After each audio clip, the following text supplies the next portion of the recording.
Greetings from Group Research.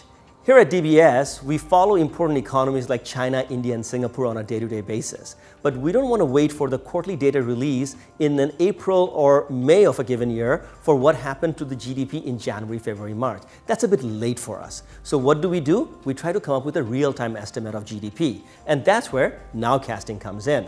We take up-to-the-minute data and we constantly update our estimate of the economic activity of these important economies. So that allows us to call the GDP of these economies long before the actual national accounts data is released. So let's go a little deeper into this issue. We take data like production, loans, exports, investment, and retail sales.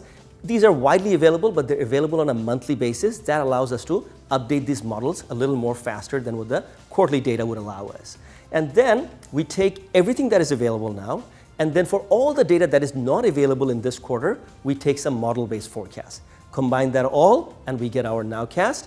And as the quarter progresses, we replace the forecast data with actual data as they become available. So that's the Nowcast methodology in a nutshell.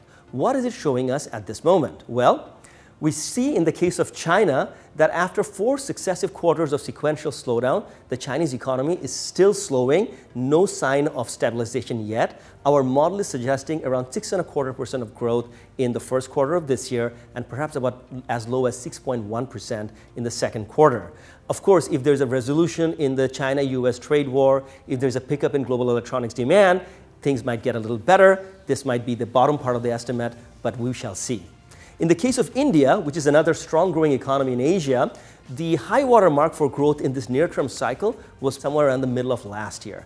Since then, growth has slowed somewhat, but unlike China, the momentum is not weakening any further. It's more or less stabilized. So we see around 7% growth for the preceding quarter, so October, December, or the current quarter, or even the coming quarter in April and June. And then there's a question of Singapore. There, our model has a bit of a consistent upward bias. Once you adjust for the bias, what you see is around 2% growth in Singapore in the first half of 2019.